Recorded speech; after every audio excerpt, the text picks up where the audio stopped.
प्यारे संतों, एक बुजुर्ग महिला थी जिसकी मृत्यु हो गई।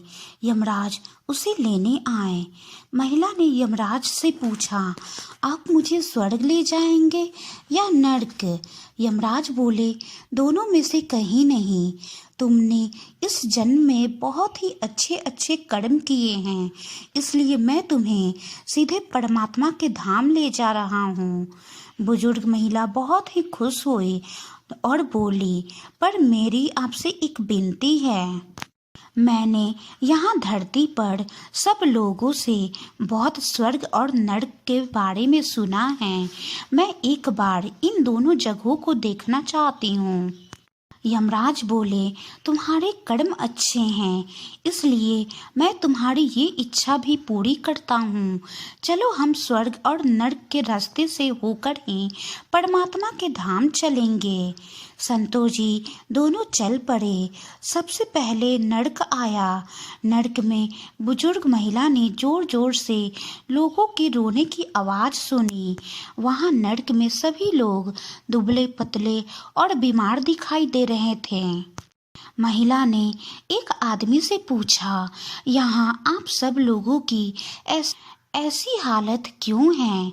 आदमी बोला, तो और कैसी हालत होगी? मरने के बाद जब से यहाँ आए हैं हमने एक दिन भी खाना नहीं खाया है। भूख से हमारी आत्माएं तड़प रही हैं। बुजुर्ग औरत की नज़र एक विशाल पतीले पर पड़ी और वो पतीला 300 फुट ऊंचा था। उस पतीले से बहुत ही अच्छी खुशबू भी आ रही थी। बुजुर्ग महिला ने उस आदमी से पूछा, इस पतीले में क्या है? आदमी मायूस होकर बोला, ये पतीला बहुत ही टेस्टी खाने से भरा हुआ है, ये हर समय भरा रहता है। बुजुर्ग महिला ने हैरानी से कहा, इसमें टेस्टी खाना है तो आप लोग पेट भर के खा सकते हैं, भूख से क्यों तड़प रहे हैं? आदमी रो रो कर बोलने लगा, कैसे खाएं? ये पतीला 300 फीट ऊंचा है, हम में से कोई उस पतीले तक नहीं पहुंच पाता। संतों जी बुजुर्ग महिला को उन पर तरस आ गया और सोचने लगी, बेचारे टेस्टी खाने का पतीला होते हुए भी भूख से बेहाल हैं। शायद परमात्मा ने इन्हें यही दंड दिया होगा।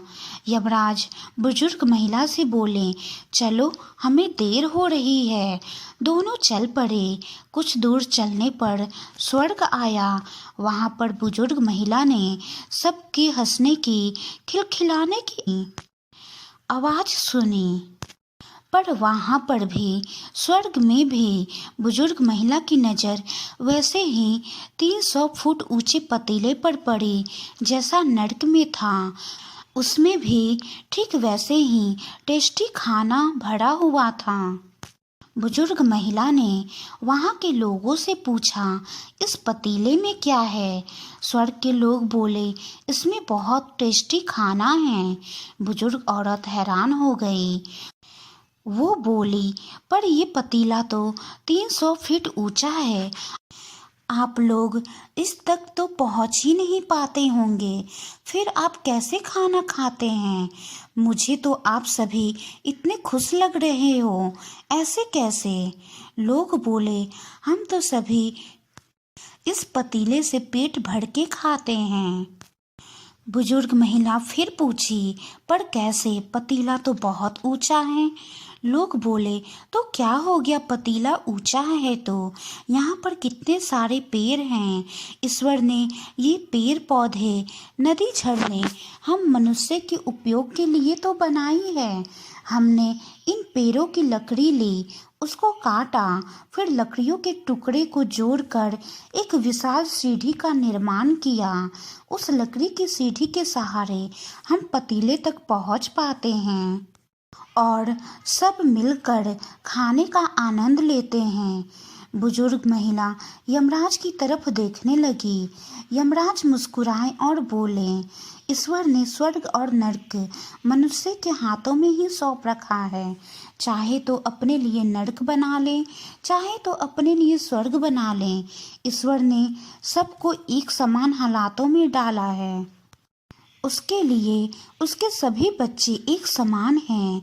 वो किसी से भेदभाव नहीं करता। वहाँ नरक में भी पेड़ पौधे सब थे, पर वहाँ लोग खुद ही आलसी हैं। उन्हें खाना हाथ में चाहिए। वो कोई कर्म करना नहीं चाहते, कोई मेहनत नहीं करना चाहते, इसलिए भूख से बेहाल हैं। और यहाँ नरक में सब अपना कर्म कर रहे हैं, सब मेहनत कर रहे हैं और फिर खाना खा रहे हैं। यही तो ईश्वर की बनाई इस दुनिया का नियम है। जो कर्म करेगा, मेहनत करेगा, उसी को मीठा फल खाने को मिलेगा। संतो जी, स्वर्ग और नरक हमारे हाथों में ही होता है। मेहनत करें, अच्छे कर्म करें और अपने जीवन को स्वर्ग बनाएं। अगली बार एक और साखी के साथ आप जी से मुलाकात होगी। वाणी में कोई त्रुटि हो तो बख्श लेना जी। प्यारे संतो, प्यार नाल कहना। धन्य निरंकार जी।